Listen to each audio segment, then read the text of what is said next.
What's up, everybody? It's Supersmallchibiwolf here, and today I'm going to be reviewing Tekken 8 for the PlayStation 5. So let's get into this. The first thing I'd like to talk about are the characters. I love Tekken 8. They have many wonderful characters, and my favorites, like the Kazama family, Lily, Ling, King, Panda. They're always great to see. Nina, Alyssa, June, you know, well, June, yeah. But you know who I really did love? The newcomer over here, Vayner. Usually new characters, you never know. You know what I mean? It's like it's either hit or miss sometimes, right? But I'm happy to say that Reina, she's wonderful. I loved her story mode. I loved her moveset, her combos, and all that. You know, there are many wonderful characters. Overall, I would say, I don't think there are characters that I would say I don't like. Now, when it comes down to it, I'm not, into every character, but there's more wonderful and amazing characters, and even the ones I don't, usually go for, they usually have like, they're pretty good. They have some decent, good stuff of them as well. Now, I would say also, I love, the Laws and Claudio looking stylish yet dangerous. Paul, Victor, and Leroy, for example, they look like classic men living their lives and chilling. Leo looks like Lily's little brother or cousin. Like it's really wonderful. Many different types of characters and all of them having their own unique styles and story modes. And overall, I think they're really wonderful. Next thing I would like to talk about is the music. Now, the main theme reminds me of the Nintendo Switch game arms. The oh, whoa, whoa, and whoa, whoa. That's usually how both of them are. So once I booted up Tekken 8, I was like, oh, this just it just came to my mind. I was like, yeah, this reminds me of arms. It was funny, but it's still a great song. Don't get me wrong. So a good song.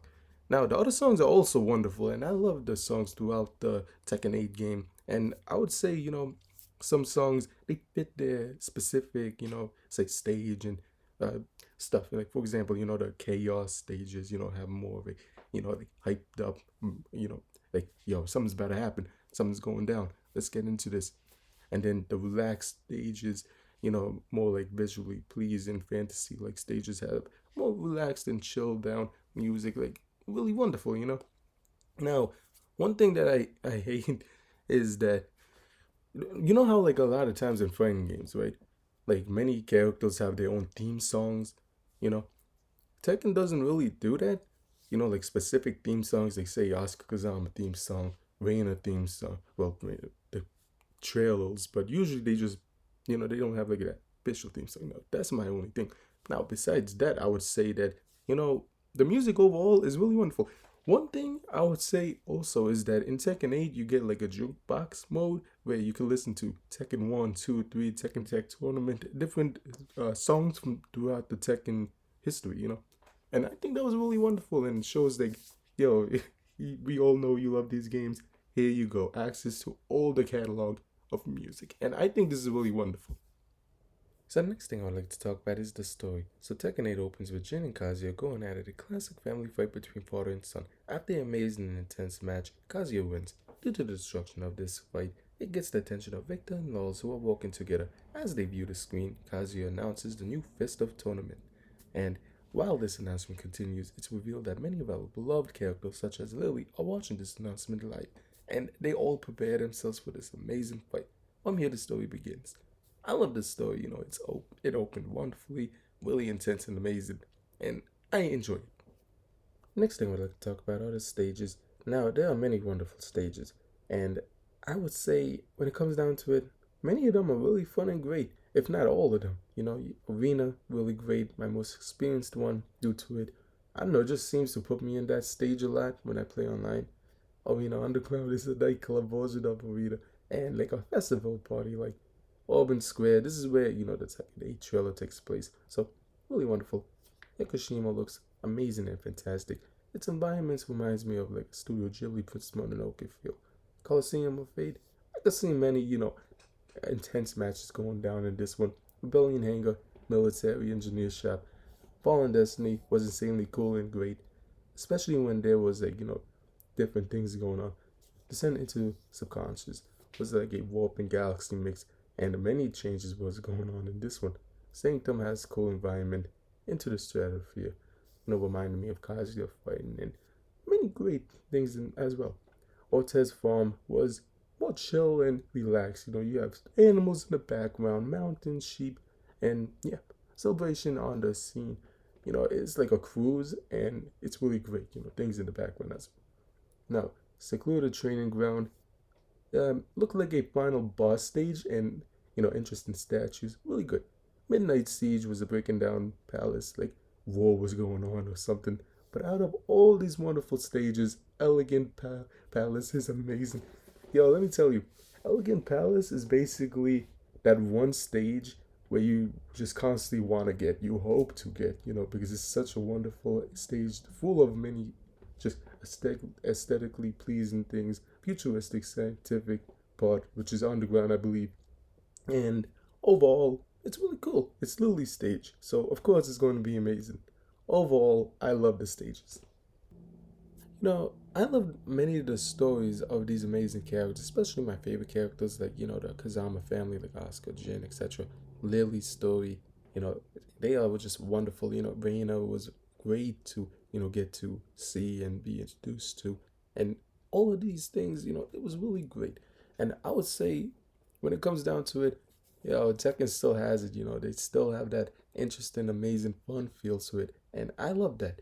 Some game series they tend to kind of die down as the years go by, but Tekken seems to be stronger than ever.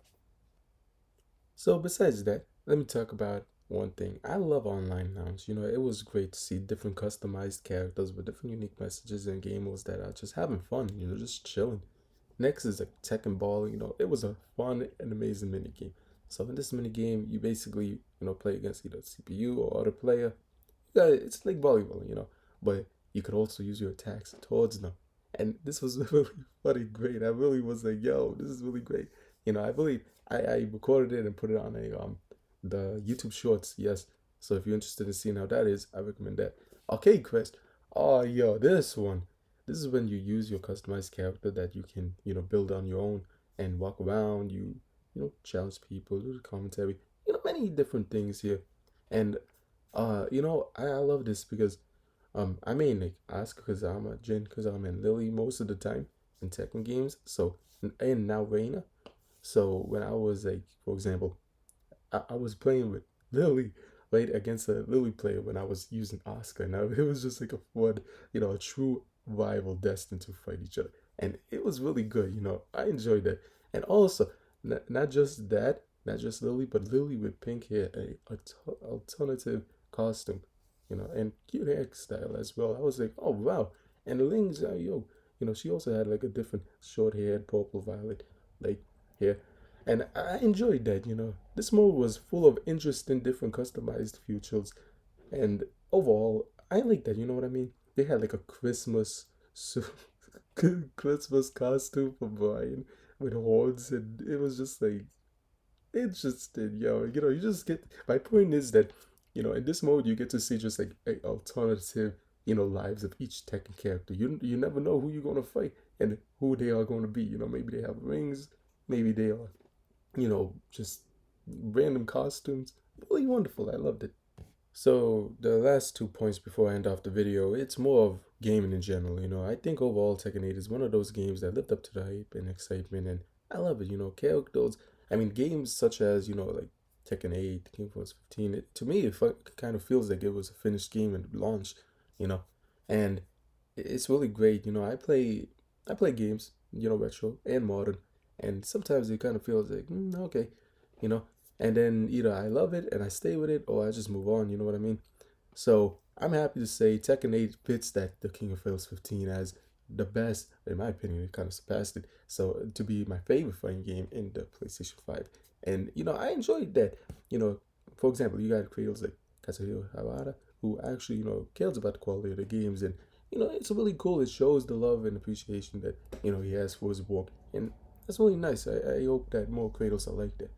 The last thing I want to talk about is that, you know, I don't think it deserves its own video, but it relates to Katsuhiro Hawada. He talked about Final Fantasy VII Remake. He was asked, hey, what about these characters? So long story short, many fans have been asking him for Tifa in, Tekken 8, and Hawada said he didn't decide on DLC yet. And, hey, I think this is amazing. You know, in my opinion, seeing that he's already, acknowledging many fans' requests and or talks here and there. I think that's really cool. I would love to see Final Fantasy 7 characters in Tekken 8. Maybe some um Final Fantasy 9 characters such as Zidane would be cool. You could have Terra from Final Fantasy 6. You know, many possibilities. Really cool. Hopefully, it's not any 15. That's one thing I didn't like about 7. But yeah, yo, it really cool. I would really enjoy to see many unique DLCs as well. I think it would be cool. Hopefully they get Gone. So Gone, from Tekken 3, yo, he was wonderful. Just an idea right there. So after playing Tekken 8, it was an amazing game full of classic and new wonderful characters, great music, amazing story, and so much more. If you're looking for a new game this year, I recommend Tekken 8. So I hope you enjoyed the video. Don't forget to like, comment, subscribe. Until next time. Bye. Now I'm going to be talking about the spoils. So this is going to be the spoiler section of the video. So if you're not interested in being spoiled and all of that, I'm just warning you all. So 1, 2, 3. Reina, Jin, everyone, it's just a wonderful ending. Yeah. So in the end, Jin defeats Kazuya and he just leaves him there. But I'm happy in a way that he left him there because you see June show up. That was really wholesome, cool. What's gonna happen in Tekken 9, That's gonna be interesting. Um what I would say would be cool is like June I mean like Jin, he picks up, Kazuya. He's about to throw him, but June's like, you changed, man. Do more, be better, something like that. Or he just has a change of heart right there and then puts him down and then he turns around and June's there. He says, yeah, she's happy that he's changed. She sees that he's changed. That would have been cool too. And then he gets to talk with June, really nice. Now, besides all that in Jin's side, let's talk about also he just comes upon, he's riding his motorcycle and then boom, thing. Now, Reina's side, that was amazing. Yo, like she's just there. Heihachi, my father, boom, turns into a devil. I love that, the devil gene. And yo, it's great, really interesting, really fun. Tekken 9 is going to be fantastic, I feel like. So I hope you enjoyed the video. Don't forget to like, comment, subscribe. Until next time, bye.